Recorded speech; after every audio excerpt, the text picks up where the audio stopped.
GDP की तुलना में भारतीय परिवारों पर कर्ज रिकॉर्ड स्तर पर पहुंच सकता है। रिपोर्ट के मुताबिक परिवारों को कर्ज लेकर आने वाले दिसंबर तिमाही के आंकड़ों में जीडीपी की तुलना में कर्ज 39.1% तक पहुंच सकता है, जो नई रिकॉर्ड ऊंचाई है। इससे पहले वित्त वर्ष 2021 की चौथी तिमाही तक यह आंकड़ा 38.6% का था, जो अब तक का रिकॉर्ड था। इधर क्रेडिट ब्यूरो CRIF हाईमार्क की रिपोर्ट कहती है कि कर्ज लेने के मामले में गैर मेट्रो शहर तेजी से आगे बढ़ रहे हैं। देश के टॉप 10 शहरों में बाराबंकी और कानपुर शामिल हुए हैं, जिन्होंने सूरत और जयपुर जैसे शहरों को पीछे पछाड़ा है। सर, ये आंकड़ा इतना चौंकाने वाला क्यों है? बेहद चौंकाने वाला और भारतीय अर्थव्यवस्था में भारतीय परिवारों की तस्वीर क्या है, ये बताने वाला सबसे सनसनीखेज आंकड़ा है। हालांकि आप अगर मनी लाइन से जुड़े हैं तो हम इकोनॉमिकम में बचत और कर्ज के हिसाब पर विस्तार से बता चुके हैं। इस इकोनॉमिकम का लिंक भी हम डिस्क्रिप्शन बॉक्स में दे देंगे, जहां जाकर आप समझ सकते हैं। ये आंकड़ा जो हमने आंकड़े बताए थे वो पिछले वित्त वर्ष तक के थे। अब ताजे आंकड़े आए हैं और ये आंकड़े हमें कई सारी गंभीर समस्याओं की तरफ इशारा कर रहे हैं। आप इन आंकड़ों को भी हाल में हमने इकोनॉमिकम में विस्तार से चर्चा की थी, भारतीय परिवारों के खपत खर्च को उससे जोड़कर देख सकते हैं। हमने वहां भी संकेत दिया है। पहली चीज है कि भारतीय परिवारों पर कर्ज का बोझ रिकॉर्ड स्तर पर पहुंच गया है जीडीपी के अनुपात में, जो जबकि आपको पता है कि भारत के परिवारों में अधिकांश परिवारों के पास तो कर्ज लेने की क्षमता ही नहीं है, उनकी कर्ज लेने की पात्रता ही नहीं है। जो बचे हैं या जिनको कर्ज मिल सकता है, उन पर कर्ज की दर रिकॉर्ड लेवल तक बढ़ चुकी है जो बेहद चौंकाने वाला है। 38.6% पे है।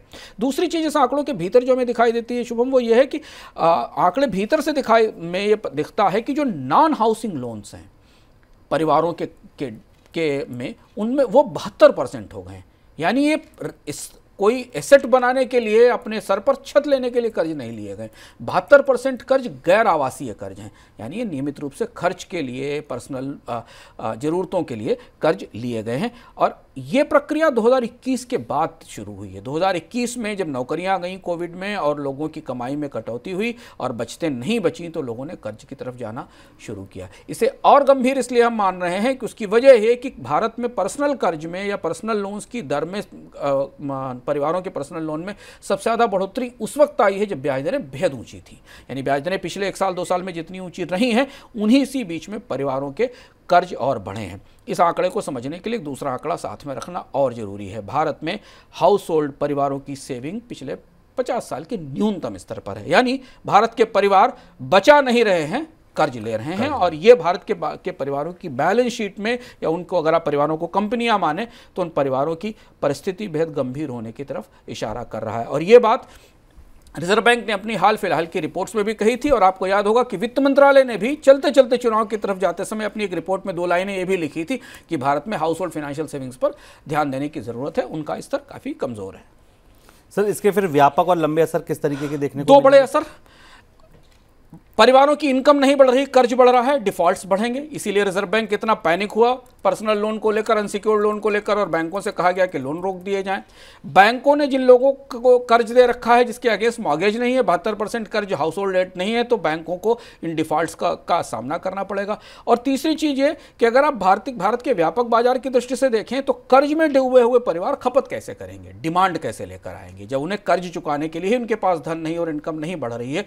तो आपको जो भारत में के शेप की रिकवरी दिखती है, या जो सस्ती कारें या अधिकतम सामानों की बिक्री नहीं हो पा रही है, वो यही वजह है कि भारतीय परिवार अपनी सामान्य जरूरत के लिए, खर्चों के लिए भी कर्ज पर निर्भर हो गए हैं। और ये व्यापक तौर पर बाजार में डिमांड को प्रभावित करने वाला कारक होने वाला है। सरकार जब चुनाव से लौटेगी और बाद में पता चलेगा तो हमें समझ में आएगा। और चूंकि कर्ज और बचतों का एक दूसरे से परस्पर अंतर विरोधी रिश्ता है, तो जब तक ये कर्ज का बोझ परिवारों पर कम नहीं होगा, या तो उनकी इनकम बढ़े या उन्हें उनके खर्चों की लागत कम हो, उनके लिए महंगाई कम हो, जीवन जीने की लागत कम हो, तभी ये सेविंग्स बढ़ना शुरू होंगी, वापस सेविंग्स में बढ़ोतरी होना शुरू होगी।